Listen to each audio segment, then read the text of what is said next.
इकडं आमचे चंदे महाराज, बालाजी महाराज या दोघांनी बी चाली सांगितल्या.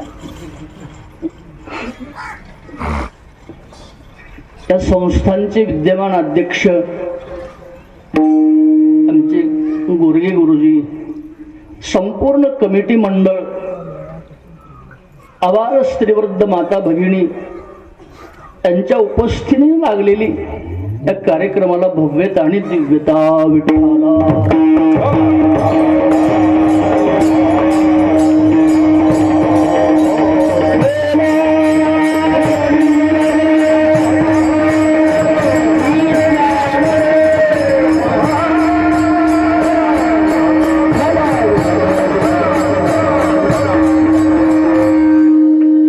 सेवेकरिता निवडलेला अभंग काळया सदरातील असून या अभंगाद्वारे तुकोबाराय गोकुळामध्ये जे सुख झालं त्या सुखाचं वर्णन करतात. भगवान श्रीकृष्ण परमात्मा अवतीर्ण झाल्यानंतर गोकुळामध्ये अनेक बदल झाले. त्याच्यामध्ये विशेष म्हणजे गोकुळामध्ये सुख झालं. ते सुख झालं ज्या सुखाला अंत नाही. वेदांत शास्त्राच्या नियमानं काही सुखाला अंत आहे, काही सुखाला अंत नाही. 4 प्रकार केले जातात. साधी शांत, साधी अनंत, अनादि शांत आणि अनादि अनंत. वेदांत शास्त्रानं 6 पदार्थ अनादि सांगितलेले आहेत. पहिला आहे ब्रह्म अनादि, माया अनादि आहे, जगत अनादि आहे, जीव अनादि आहे, ईश्वर अनादि आहे आणि जीव ईश्वराचा संबंध अनादि आहे. विठ्ठला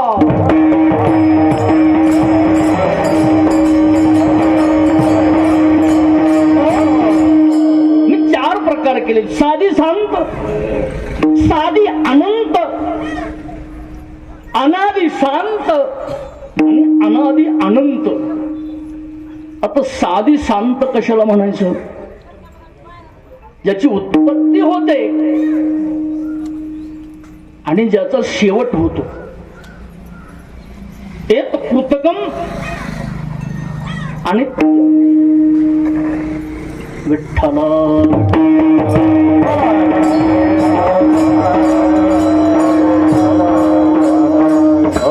ज्या गोष्टी काही काळामध्ये उत्पन्न होतात आणि काही काळानंतर लयाला जातात, ज्याचा नाश होतो, त्याला साधी शांत म्हणायचं. काही गोष्टी उत्पन्न होतात पण त्याचा अंत होत नाही. एकदा मोक्ष प्राप्त झाला की मोक्षाचा अंत होतो. एकदा मनुष्य मुक्त झाला की पुन्हा बद्ध होत. मुक्त कासया म्हणावे, बंधनाची नाही ठावे. काही गोष्टी उत्पन्न होतात पण त्याचा अंत होत नाही. काही गोष्टी अनादि आहेत पण शांत आहेत. माया ही अनादि आहे. तेजानादि पुरुषाची माया ही अनादि आहे.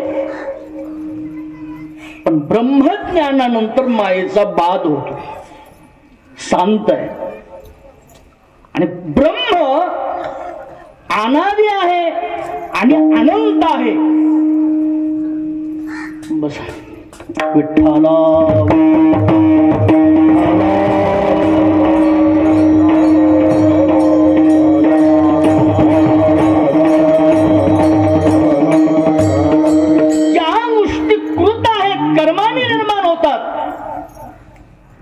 त्या गोष्टी एक दिवस लय पावतात. पण परमात्मा हा जगताला निर्माण करतो, त्याचं हे कर्म आहे. त्यानं हे संपूर्ण निर्माण केलेलं आहे. त्याच्या आधी काही नाही, सर्व त्याच्यापासून आहे. भगवान बोलले ना, या जगाचा बाप भी मीच आहे, या जगाची आई पण मीच आहे. काय उभे महाराज, ज्ञानेश्वरी मुखोद्गत आहे महाराज. या कारणी मी पिता, महत्ब्रह्म हे माता, अपत्य पंडू सुता जगडंबर पिता हमश्य जगतो, माता धाता पिता मम, पितामह किंवा ममय वांशो जीवलोकी. जीवभूत सनातना, या संपूर्ण जगाचा बापही मीच आहे आणि आईही मीच आहे. अपत्य पंडू सुता जगडंबर, हे संपूर्ण जगत माझा अंश आहे, माझं लेकरू आहे असं परमात्मा बोलले. पण त्याच्या आधी कोणी नाही, तो अनादी आहे, शांत नाही, तो अनादी अनंत आहे. विठ्ठल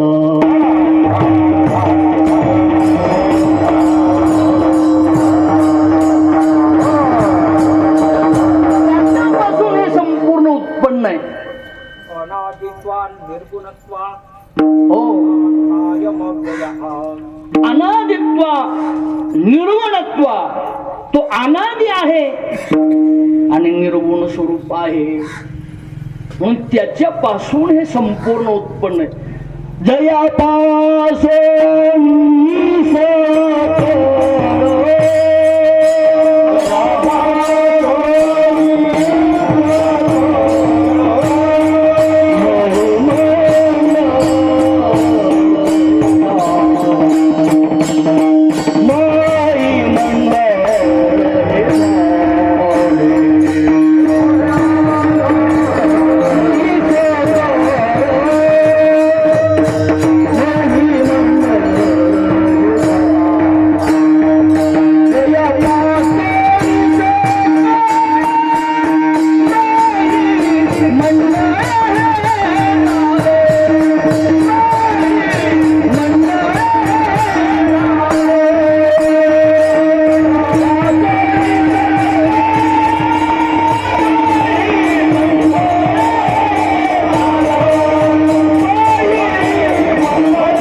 चराचर ज्याचे त्या परमात्म्यापासून हे संपूर्ण निर्माण झालेलं आहे.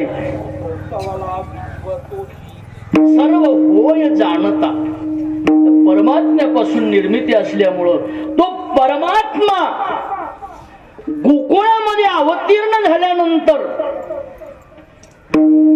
गोकुळामध्ये सुखाला पारापार राहिले नाही महाराज.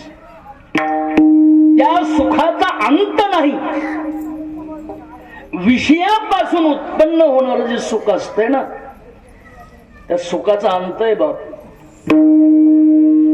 पण परमात्म्यापासून जे निर्माण झालेलं आहे त्या सुखाला अंत नाही, पार नाही. म्हणून तो परमात्मा गोकुळामध्ये आल्यानंतर महाराज काय म्हणले, गोकुळीचा सोका गोकुळीचा सोका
गोकुळामध्ये जे सुख झालं त्या सुखाचं वर्णन करतात.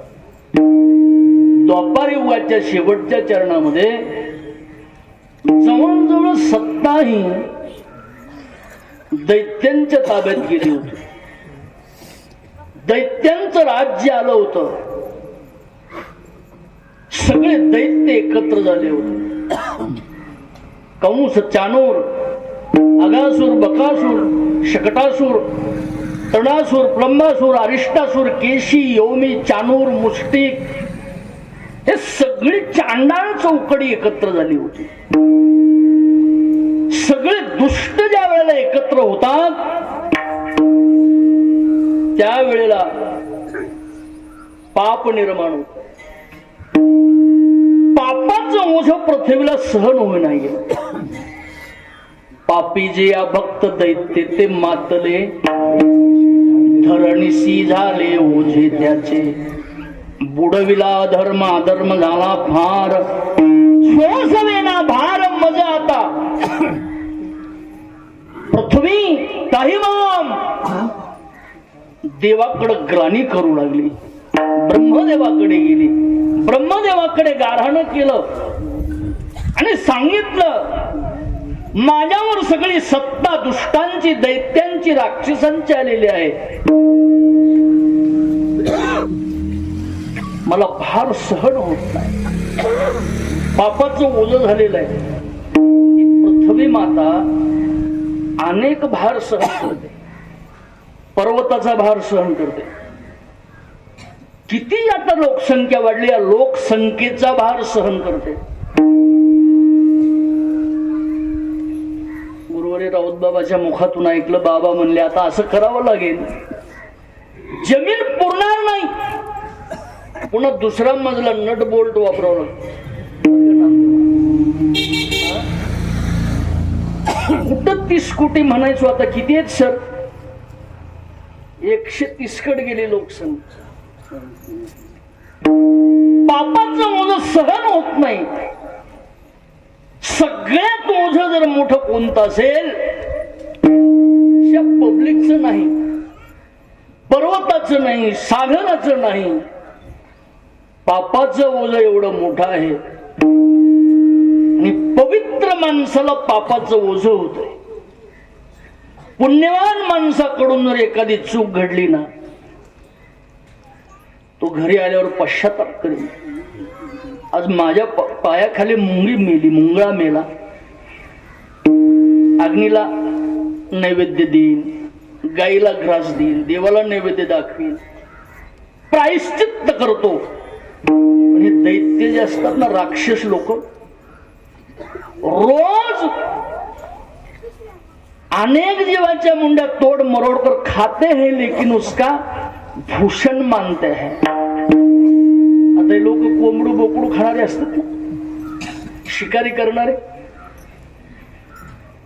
हरण ससे मारतात आणि शिकार करून या भूषणानं सांगतात आज 2-4 मारले. अरे नरकाचं असतं तिकीट काढलंच ना, काय भूषण सांगतो? अरे पाप ज्याला भूषण वाटते तेच दैत्य. आज पूर्वी दैत्य थोडे होते, मोजणे एवढे. मी मोजले द्वापारी म्हटले, ते 100 असुर, बाणासूर, नरकासूर राहिले होते. पण आता गावागणीच दैत्य झाले, गावागणीच राक्षस. कोण राक्षस, कोण दैत्य? जे दुसऱ्याला त्रास देतो, आपल्या बलाचा, आपल्या संपत्तीचा, आपल्या शक्तीचा त्रास जर दुसऱ्याला देत असेल, तो समाजातला 1 नंबरचा दैत्य आहे. तोच राक्षस आहे. दैत्य म्हणजे त्याला फार मोठे शरीर, फार इंद्रिय जास्त असं काय नसतं. आपल्या बलाचा वापर, संपत्तीचा वापर जर दुसऱ्याला त्रास देण्यासाठी करत असेल, पाप जर भूषण वाटत असेल, तर तोच दैत्य. विठ्ठला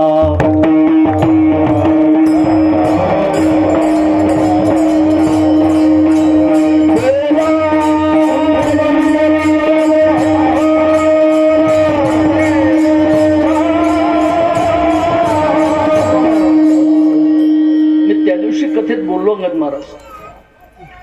कुठं बी पाप करा, पण ही नारायणजी अप्पांची नगरी आहे. आळंदीत ज्ञानोबारायची म्हणून आळंदी हे गाव पुण्यभूमी ठाव. ढाळेगाव सुद्धा पुण्यभूमीच आहे. इथं अनेक देवी देवता राहतात. इथं संत आहेत. जिथं संत आहेत, जिथं देव आहे, तेच तीर्थ आहे. इतर ठिकाणी केलेलं पाप, तुमच्या लेंडे गावात केलेलं पाप इथं आल्यावर जाते. बरं, धन्य क्षेत्रवाशी लोक ते रहिवाशी. अन्य क्षेत्रे कृतम पापम तीर्थक्षेत्रे विनश्यति.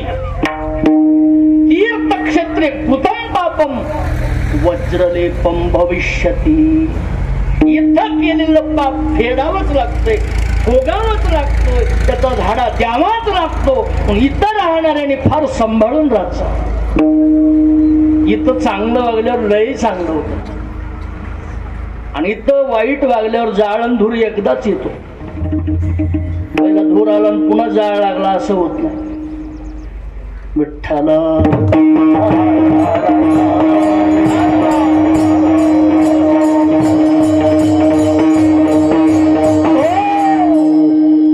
या भूमीत पाप करू नका. येथे कोणाचे काय मागेले, येथे कोणाचे काय मागेले.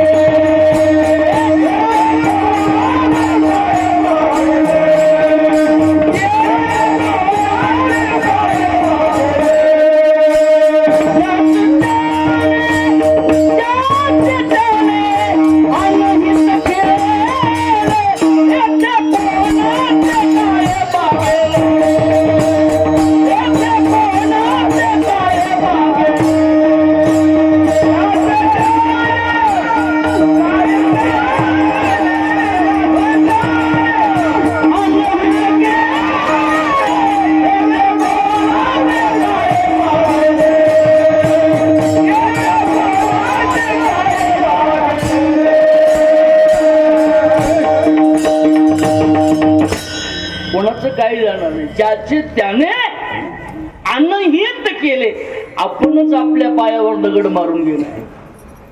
नाही तर सज्जन हो, पाप करू नका. आणि समोर तर खडगधारी उभा आहे. नमो चंड मार्तंड खडगधारी, उभासे जेजुरी सौख्यकारी. भानुमाळसापती तुझी थोर सत्ता, नमो भैरवा शंकरा विश्वनाथा. विश्वाचा मालक उभा आहे. तिकडं संत आहेत, तिकडं आदिमाता आहेत, तिकडं भगवान शंकर आहेत, हनुमानजी आहेत, दत्तात्रय आहेत. म्हणून अनेक देवता इथं वास्तव्याला आहेत. तुम्ही केलेलं कोणती तरी देवता बघतेच. यांनी जरी डोळे झाक केली तर ते वरचा सूर्यनारायणाचे डोळे बंदच नाही. इथं पाप करू नका. इथं होता होईल, इथं केलेलं पुण्य अधिक पटीनं वाढतंय. विठ्ठला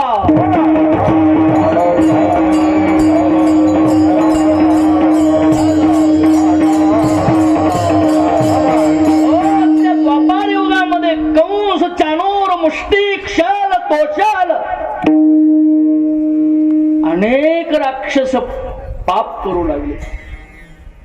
सज्जनाला त्रास, पवित्र माणसाला त्रास होतो महाराज.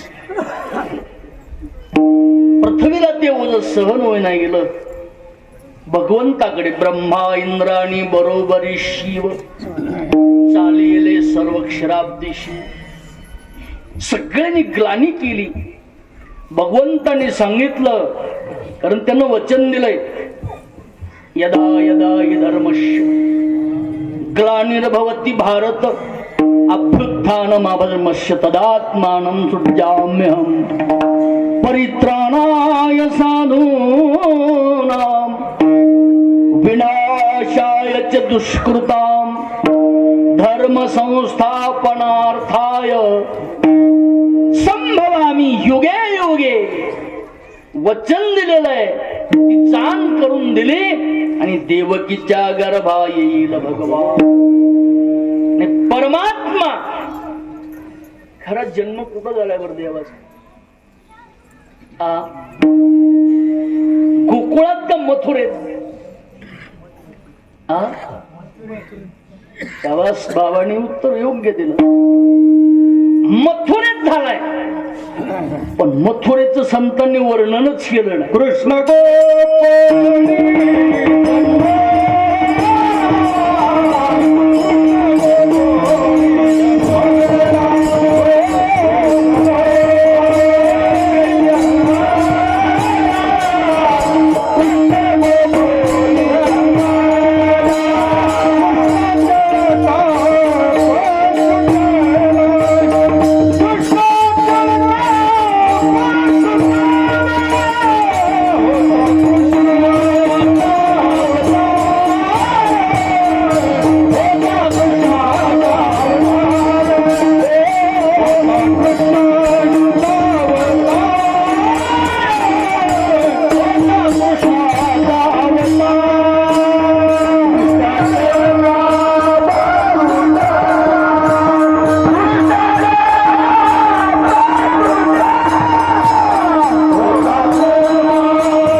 मथुरा ही कंसाची नगरी आहे. कंस हा दुष्ट दैत्य काम करतो, राक्षसी काम करतो, म्हणून मथुरेचं नावच येऊ दिलं नाही. त्याला टर्न मारला माणूस. मथुरेत जन्माला आलेलं सुख गोकुळामध्ये नेलंय. गोकुळामध्ये जन्माला आलेली माया मथुरेत आणली. देव गोकुळामध्ये येणार आहेत त्याच्या अगोदर सगळी व्यवस्था करून ठेवली. घराघरामध्ये लक्ष्मीचा वाद झाला. कुठं? गोकुळामध्ये. देव येण्याच्या अगोदर लक्ष्मी येते महाराज. घरोघरी झाला लक्ष्मीचा वास. म्हणून दैन्य राहिलं नाही, दारिद्र्य राहिलं नाही. दैन्य दारिद्र्यास त्रास आला. चिंता राहते होय. चिंचिंगाट पळाली चिंता. चिंता ते पळाली गोकुळा बाहेरी. प्रवेश भितरी केला देवे. कुणी अज्ञानी राहिले नाही. आता ज्ञान देण्यासाठी महाराजांना संस्था काढावी लागते, पण तिथं संस्था न काढता सगळ्याला ज्ञान झालं. लोका गोकुळीच्या झाले ब्रह्मज्ञान. जप करावा लागला नाही, तप करावा लागला नाही, अनुष्ठान नाही, अभ्यास नाही, सहज ज्ञान प्राप्त झालं. आपल्याला ज्ञान मिळतंय, पण अभ्यास केल्यावर ना काय होवे? अभ्यासाहून गहन पार्था मग ज्ञान, ज्ञानापासून ध्यान. गोकुळामध्ये कोणाला अज्ञानी कोणी राहिलं नाही. घराघरामध्ये लोक ब्रह्मज्ञानी झाले महाराज. कोणतीच कमतरता. देव येणार आहे ना. समजा आपल्या ढाळेगावमध्ये प्रधानमंत्र्यांचं जर येण्याचं ठरलं, त्याच्या अगोदर सगळे नियोजन पुढे होतात. कोणती कमी राहत नाही महाराज. जगाचा मालक येणार, एका देशाचा मालक यायचं ठरलं तर सगळ्या व्यवस्था होतात. गोकुळाची सगळी परिस्थिती बदलून गेली. देव गोकुळ आल्यामध्ये गोकुळीचं एवढं सुख वाढलं की त्या सुखाला अंत नाही, पार नाही, आणि त्याचं मोजमाप करता येत नाही. गोकुळच्या सुखा अंत पार नाही लेखा. कशामुळं? बाळकृष्ण नंदा घरी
सुखाला कमी राहिली नाही. कृष्ण कोण आहे? ऋषी भूवाचको शब्द नश्य निवृत्ती वाचिका. भू सत्तायाम नावाचा धातू आहे.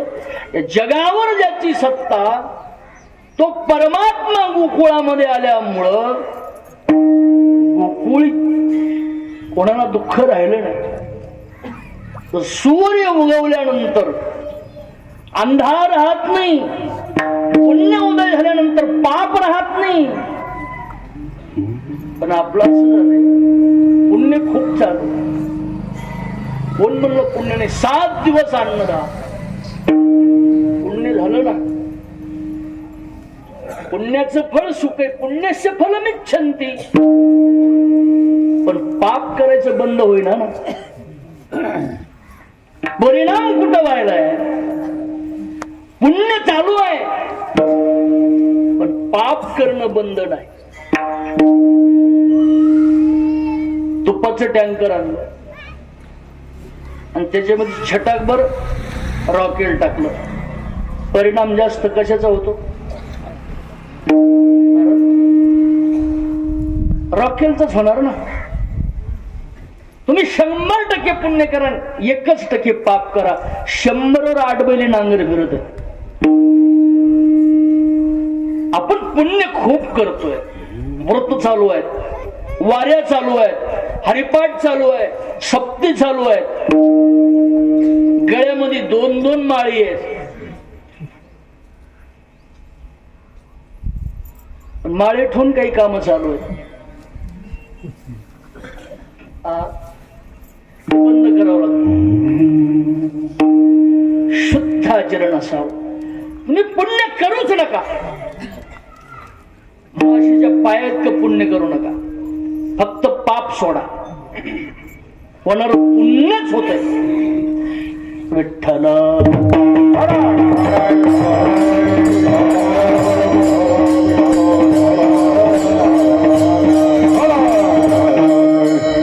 श्रावण महिना दिला गटरी केली, काय होतो? अरे करूच नको ना. तू कशाला व्रत करतोस? पाप सोडा, पुण्यच होणार आहे. परमात्मा आल्यावर गोकुळामध्ये पाप झालंच नाही माणूस. अरे तो जगाचा मालक आहे ना, त्याला ओळखलं होतं ना सगळ्यांनी. विनंती केली होती शांडिल्य मुनीकडं, आमच्या नंदाला मुलगा झाला पाहिजे. नंद कोण?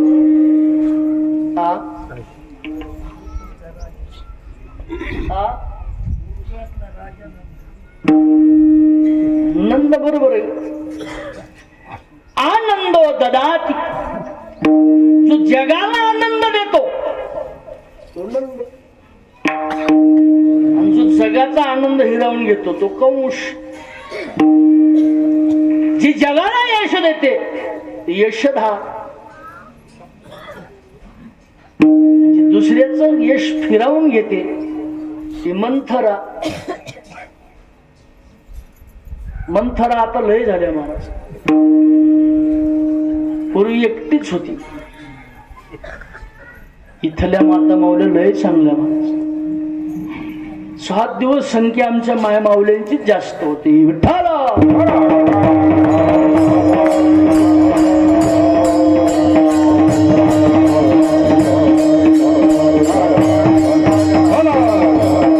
नंद यशोदा होते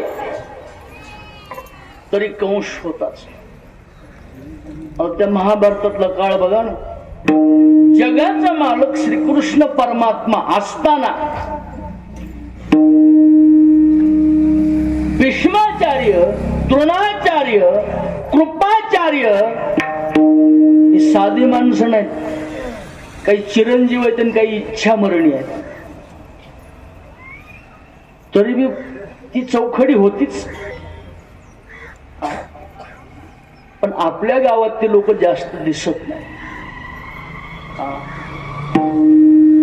नाही तर लय सत्याने 2-4 तरी बेवडे समोर येते, पण इथं काही दिसत नाहीत. विठ्ठला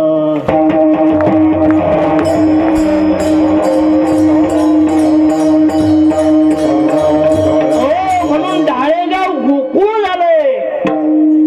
नाही तर सुखाला अंत नाही, सुखाला पारावार राहणार नाही. हे उत्सव वाढले पाहिजेत असे. हे भगवान शंकराचा उत्सव आहे. आणि द्वापर काळामध्ये कंस होता, चाणूरमुष्टिक होते. हे त्रेतायुगातला बाबा आहे. कृतयुगातला. कृतयुगामध्ये ते मनी आणि मल्ल नावाचे 2 दैत्य, ते साध्याचे तर विचारच करीत नव्हते महाराज. ऋषी मुनीला त्यांनी त्यांचे आश्रम उद्ध्वस्त केले. ऋषी मुनी भगवान शंकराकडे प्रार्थना केली, हे भोलेनाथ आता आमचं कोण संरक्षण करणार. भगवान शंकरच नमो भैरवा शंकरा विश्वनाथा मंत्र पाठच करून ठेवा. भगवान शंकर म्हणजे मल्हारी मार्तंड आहे. पण इथं कमी आहे, अधिक काही बघायचंच नाही. पंढरपूरचा देव आणि हे देव एकच आहे. दोघं एकमेकाचे उपासना करतात. राम पूजी भजन करी महादेव विठ्ठल.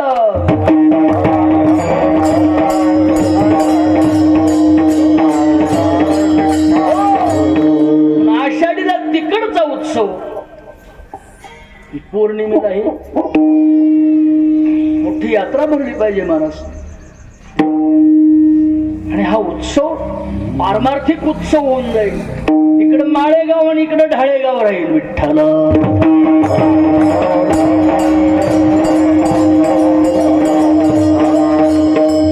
कमिटीशी मगाशी बोलणं झालं. कमिटीला सांगितलं यात्रा जाहीर करा म्हणलं पुढच्या वर्षी. पत्रिकेतच यात्रा लिहून टाक.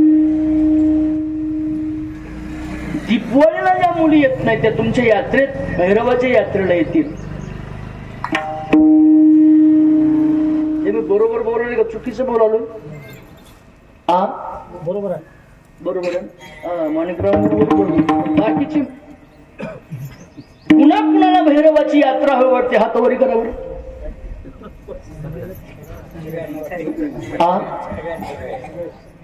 सगळ्यांना वाटत पुढच्या वर्षी होईल ना. सरांनी आमचं म्हणणे,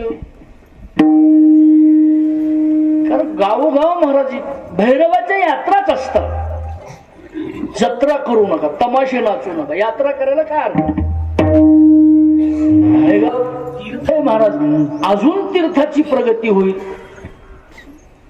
कारण मनी मल यावी काळात आहेत, त्यांना संपवायसाठी करावंच लागतंय. विठ्ठला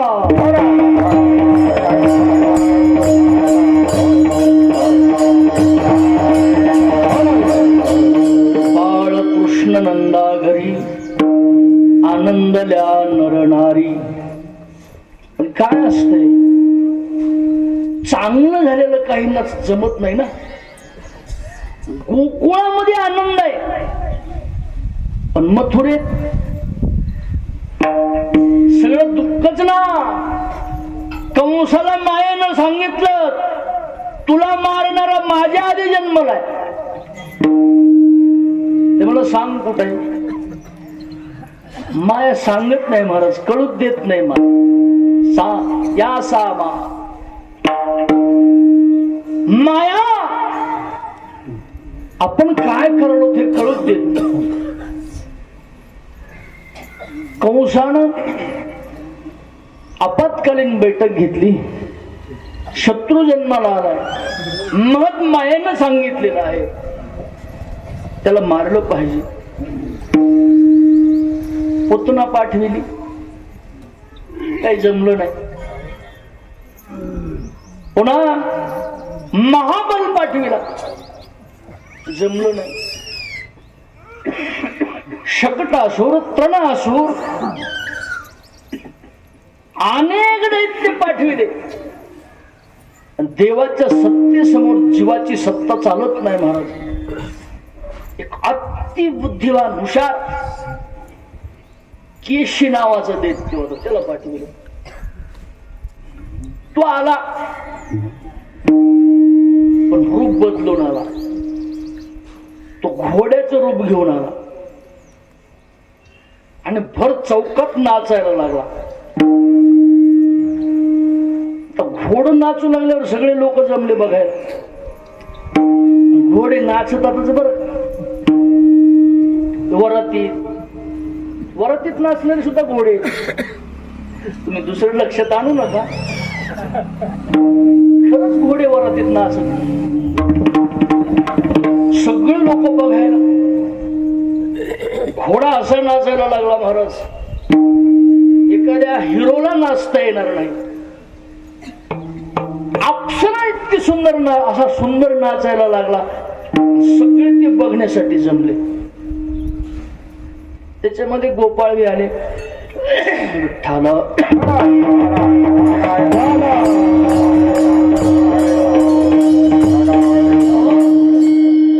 कृष्णाने यशोदेला सांगितलं, मैया मला जाऊ दे ना. यशोदेनं सांगितलं, कृष्णा बाहेर जायचं नाही, वातावरण चांगलं राहिलं नाही. अनेक घोडे नाचायला लागलेले. दार बंद केलं. ते ऐकतोय कुणाच. इकडं तिकडे यशोदा मैया गेली, तोपर्यंत दार उघडलं.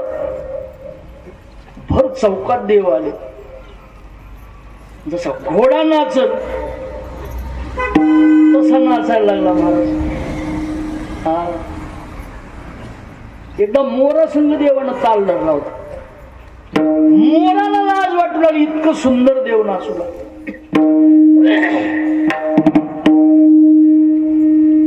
नाचत नाचत भगवान परमात्म्यानं थोडा कठांना घोडा मागच ते वाटच बघू लागला. हे कधी येईल, कृष्ण कधी येईल. घोडा माग माग. पेंद्या, सुदामा, बोबड्या, वाकड्या सगळे म्हणजे तिथना अरे तुझ्याकडेच बघून नाचत तुला हे. कृष्ण म्हणला माझ्याकडे, ते माझ्यासाठीच आलाय म्हणला, तुम्हाला माहिती नाही. नाचत नाचतच थोडा बाजूला नेला.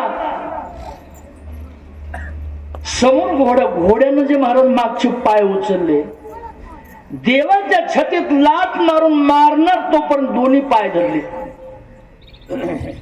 घोडा गरगर फिरवला महाराज. हत्तीच जमलं नाही, घोड्याचं कसं जमल. कोयल्यात पीड एका क्षणात वर फेकला. तसा घोडा वर फेकला. यात गत्वा ननिवर्तनते. किती मोठा घोडा असू द्या, देवासमोर चालत नाही, ध्यानात ठेवावं. विठ्ठल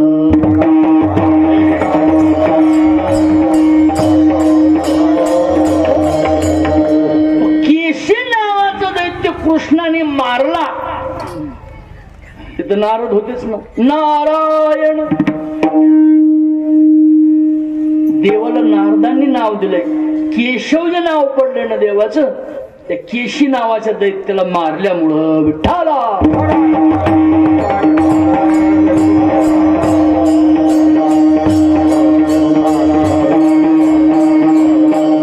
आवकी दैत्य खाणी बुडविली. तुनासूर आला होता महाराज, फार मोठी वावटळ घेऊन. बकासूर, आघासूर, धेनुकासूर, प्रलंबासूर, अरिष्टासूर, योमासूर हे बलवान नव्हते, साधे महाबलवान होते. पण देवासमोर कुणाची सत्ता चालत नाही, सगळी संपली. त्याच्यामुळं गोकुळामध्ये दुःख राहिलंच नाही. दुःख देणारच गेल्यावर दुःख कसं राहिलं. बाळ कृष्ण आहे तो सत्ता आहे. जगावर ज्याची सत्ता आहे त्याच्या सत्तेच्या वर कुणाची सत्ता नाही. तोच तिथं आल्यामुळं जन्म का अवतार मी त्या दिवशी भरपूर सांगितलेलं आहे. दुष्टाचळ काप सुटला. कंस अनेक प्रयत्न करू लागला. शेवटी महाराज मरावं लागलं. कशामुळं? बाळ कृष्ण नंदा घरी आनंदल्या नरनारी. नुसतं आलाय म्हणून कळाल्याबरोबर तिकडे सगळे महाराज संपले. त्याच प्रति गुडिया तोरणे, गुडिया तोरणे, गुडिया तोरणे, गुडिया तोरणे, गुडिया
सगळ्यांना आनंद झाला.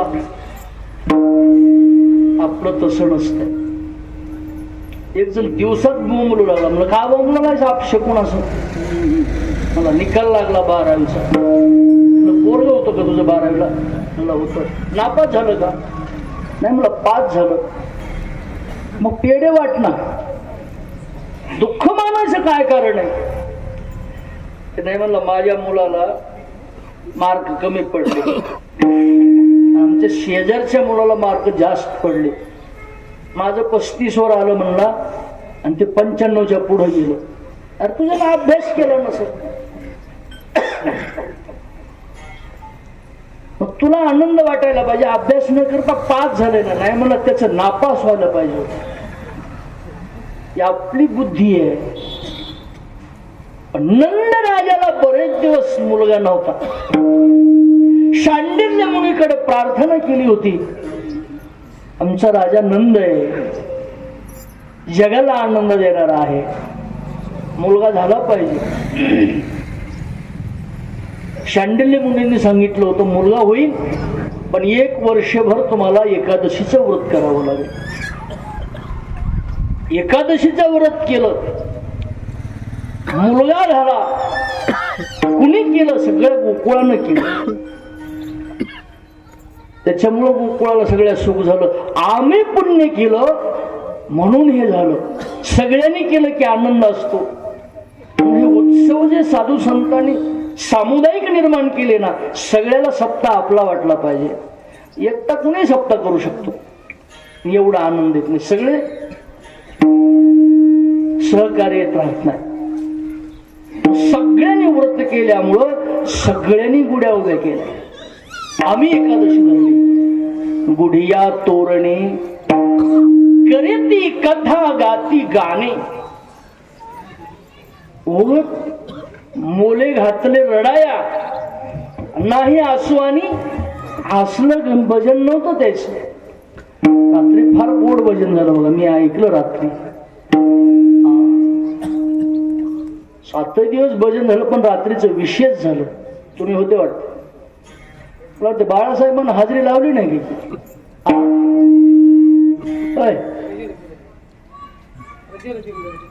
रजेवर चाल सांगा कशी पुढे निघाले. शेवा मग मेवा. विठ्ठला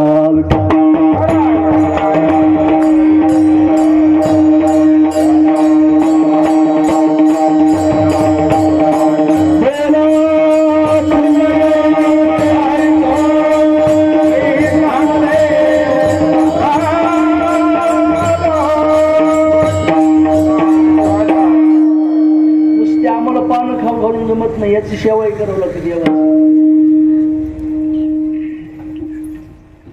लोकांनी सांगितलं म्हणून करायचं नाही. कसं केलं त्यांनी भजन. तुका म्हणे छाने, तुका म्हणे छाने,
गोकुळामध्ये चरित्र केलं त्याचं वर्णन करावं लागते, म्हणून गोकुळाच्या चरित्राचाच आपण अभंग निवडला. भगवान परमात्मा गोकुळामध्ये बालपणामध्ये सर्व दैत्यांचा संहार केला. 3 गोष्टी वेदांत शास्त्रानं प्रणीत केलेल्या आहेत. काम वाढला, व्यभिचार वाढतो. क्रोध वाढला, हिंसाचार वाढतो. आणि लोभ वाढला की भ्रष्टाचार वाढतो. महाराज, भगवान परमात्मा आल्यामुळं कंसाचा क्रोध वाढला होता. पण देवाच्या समोर कोणाचा क्रोधही चलत नाही, कोणाचा कामही चलत नाही, कोणाचा लोभही चालत नाही. महाराज, सगळ्यांना देवानं शांत केलं. आपले जे जवळचे आहेत त्यांना जवळ केलं. देवानं पहिली क्रांती केली. महाराज, उपेक्षित असलेले जवळ केले. जातपात बघितले नाही, कोण जात आहे, लहान मोठे बघितले नाही. देवानं पहिलं फरमान काढलं की माझ्या माग या, याल तरी या रे लागे, आवगे माझ्या मागे मागे. भगवंतानं गोपाळाकडे बघितले. बघा, हा गोपाळ सौभा राहिला. गोपाळ वीक झालेले. देव म्हणले, का रे, तुम्ही गोकुळात राहता ना. गो म्हणजे गाई, कुळ म्हणजे समूह, एक अर्थ केलेला आहे. जिथं गायच गायी आहेत. आजही गोकुळामध्ये त्या रमण रीतीला शरणानंदजीच्या आम्ही आश्रमात जात होतो. केवढी गोशाळा आहे महाराज. इथं पाचपोर बाबांची अकोल्याला 8,000 गायींची गोशाळा. आळंदीला वडगाव रोडला केवढी गोशाळा आहे. आणि आता गायीचंच राज्य आलंय.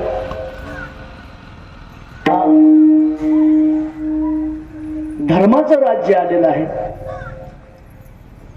म्हणून आज गाय स्वतंत्र झालेली आहे. अगोदर गाय स्वतंत्र नव्हती, गोहत्या होती. पण आता जर गोहत्या कुणी केली तो कसाही पकडा आणि त्याच्यावर अर्ज द्या महाराज. अवघड आहे. आता कायदा झालेला आहे. म्हणून गोकुळामध्ये गायीच गायी होत्या. किती गायी होत्या इथं? 9 लाख ते एकटा कृष्ण सांभाळीत होता. गायी राखीतो. तिथं नंदराज होते. नंदराज ही पदवी आहे महाराज. नंद कुणाला म्हणायचं? ज्याच्याकडे 5 लाख गायी आहे त्याला नंद, नाही उपनंद. नंद प्रोक्त संयुक्त हो 5 लक्ष गवामपती. नंद 9 लाख, उपनंद 5 लाख. तिथं वृषभानू होते. वृषभानू कुणाला म्हणायचं? ज्याच्याकडे 10 लाख गायी आहेत. दशलक्ष गवामपती वृषभानू संयुक्त हो. वृषभानूवर होते 2. वृषभानूवर कुणाला म्हणायचं? कोटीर धंतुर गृहेयस्य वृषभानूवर संयुक्त हो. गर्ग संहितेत गोड चिंतन आलेलं आहे. 50 लाख गायी ज्याच्याकडे त्याला वृषभानूवर असे 2 होते. नंदराज कोण? कोटीर गृहे, त्याच्या घरी 1 कोटी गायी आहेत. तो नंदराज एक नंदाकडं 5 लाख गायी, 9 लाख. उपनंदाकडं 5 लाख, वृषभानूकडं 10 लाख. वृषभानूवर दोघांच्या मिळून 1 कोटी 50 लाख. नंदराजाचे 1 कोटी किती झाल्या? मोजल्या नाही. 3 कोटी 86 लाख. हे ठोक आकडे होते, ठोक. आता मग कोणाकडे 10,000 20,000 असे ते कित्येक होते की जिथं गायच गायी आहे. ताकाचे तळे भरले होते म्हणून. घरी ताकाचे, येथे नवनीताचे पूर. एवढा असताना गोपाळ अशी पाप्याची पितर, पाव खाऊन 8 पाव झालेले. कृष्णाने सांगितलं का रे तुमच्या घरी दही दूध नाही का? दही दूध भरपूर आहे म्हणले.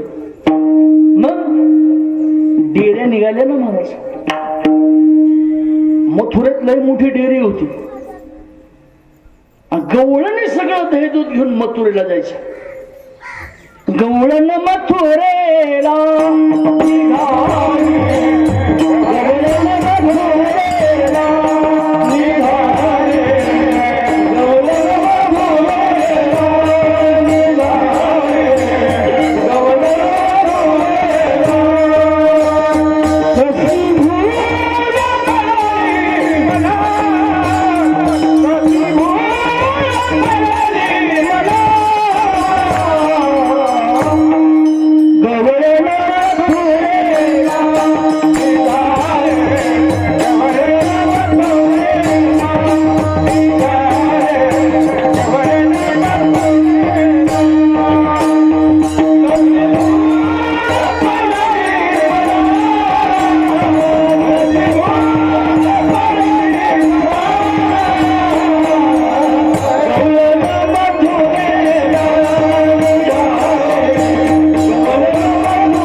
मथुरेला दही दूध घेऊन जायचे.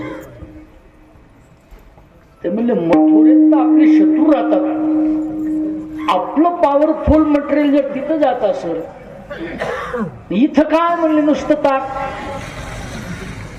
कृष्णानं पहिली बंदी काढली, मथुरेला दही दूध घेऊन जायचं नाही. गवळणी म्हणले अवघड झालं, आता उद्या जत्रा होणार खंडोबाची, पुरी येणार, 10-5 रुपये द्यायला लागतेच ना. दही दूध विकीने गेल्यावर कुठून येतील. गवळणी चोरून विकू लागल्या. देव म्हणले मग तुम्ही चोरून विकता, मीच चोरून माझ्या गोपाळांना सांगितलं, तुम्हाला जर दही दूध खायचं असेल तर मी सांगेल तसं वागायचं. देवा तू म्हणशील तसं माझ्या माग या, लागून या, हळू या, कुणी कुणाला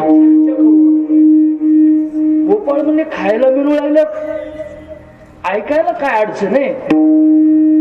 काही माल आणायला सांगितलं, उंच काट्या घ्या म्हणजे, खडे घ्या, गोखरू घ्या. गोखरू माहितीये का तुम्हाला? सरटे म्हणा घ्या रे, खडे सराट्या काट्या नीट घ्या म्हणले. गाडी मृत्तिका घ्या. ते बोबडे म्हणा तिथनं तोली करायला कुठं माती असती का? माती कशाला? अरे आपण तिथं चोरी करायला गेलो. गवळणी हुशार आहे डाळेगावच्या, नाही डाळेगाव गोकुळातल्या. जर उठल्या तर, माग लागल्या तर डोळ्यात माती टाकायची. पेने मला चष्मा घालून आल्या तर काटे टाकायचे.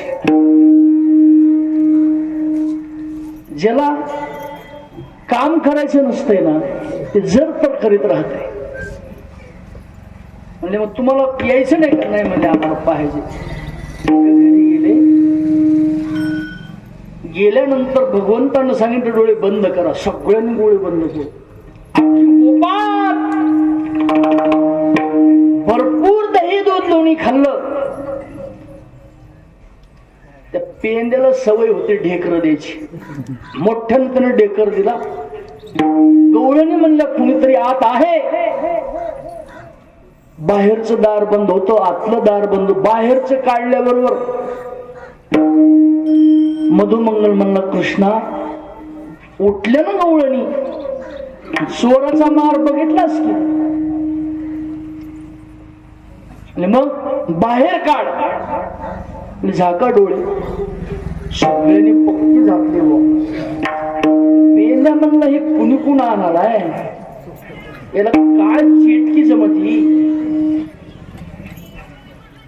कशा आणते बघू म्हणले. अर्धे डोळे झाकले. अख्खे गोपाळ बाहेर एकटाच मध्ये सवण्यात असा लोंबू लागला. मांडव कदू लोंबल्यासारखा. गवळणी बघितलं खाली तर दह्या दुधाचा, करी दह्या दुधाचा रबडा. चोर दिसत नाही, चोर दिसत नाही. वर बघितलं की लोंबाले मिल गया. आरती आणा म्हणले. आरती पेटून आणा. आरती करायची. सुख करता दुःख हरता. चोराला आरती असती वे. असा निब्बर हाणला महाराज. भरपूर खाल्लेलं मटेरियल पोटात. सकाळचा कार्यक्रम जागेवरच झाला. गवळणी सी सी सी म्हणून बाहेर निघाल्या.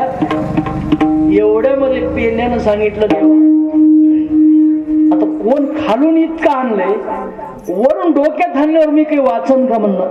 म्हणजे मग तुझा विश्वास नाही ना माझ्यावर.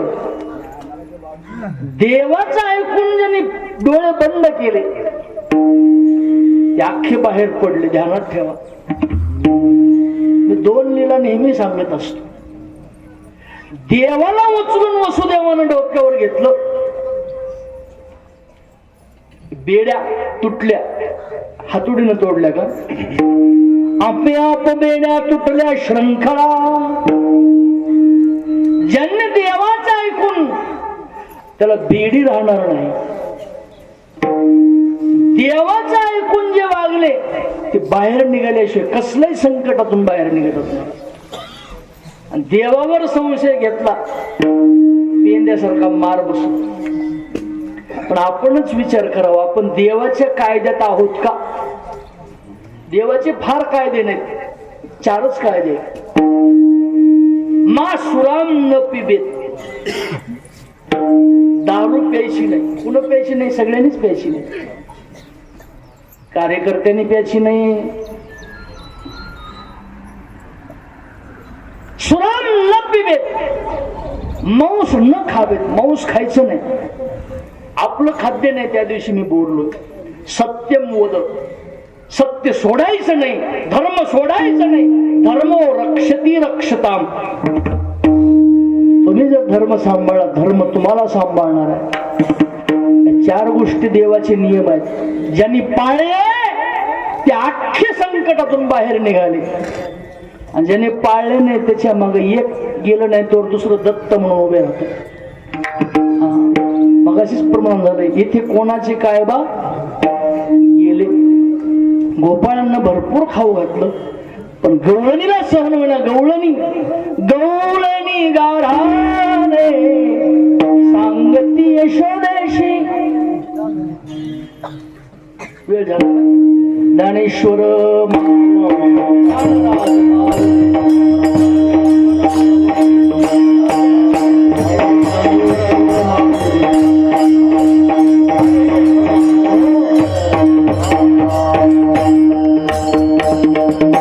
गारहाणी येऊ लागले.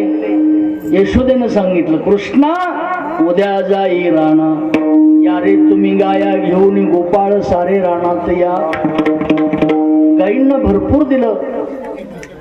गोपाळ सगळे एकत्र केले, सगळ्याच्या शिदुऱ्या एकत्र केल्या. पेंद्याला बोलवून घेतलं, त्याच्या मुदा तयार केल्या.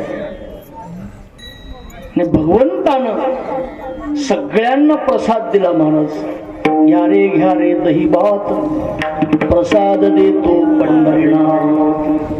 कशा पद्धतीनं तो प्रसाद दिला त्याचं वर्णन भागवताच्या दशमस्कंदामध्ये व्यासांनी लिहिले, सुखदेवाने वर्णन केलेलं आहे. घेऊन या. बिभर्तवेनुम जठर पठयो शृंग वेत्रेच कक्षे वामे पाणो मसृण कवलम तत्फलान निंगुलेषु तिष्ठन्मध्ये सुपरि सूरदो हासयन् नर्मभिस्वैः स्वर्गे लोके मिशति भुभुजे यज्ञ भुक् बालकीली. गोपाल कृष्ण. भगवंतानं गोपाळांना प्रसाद दिला. माझा बी कीर्तन सुटलं म्हणून पटका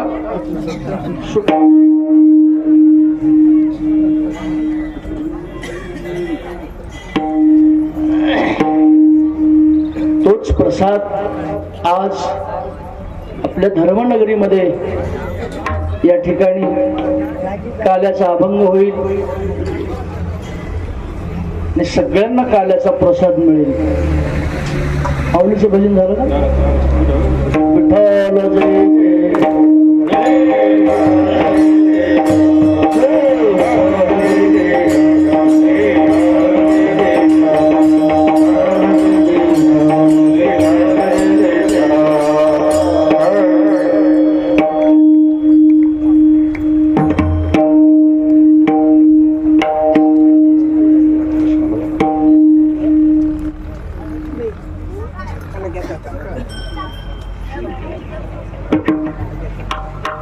कंठी धरिला कृष्ण, कंठी धरिला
तुकाराम पुंडलिकावर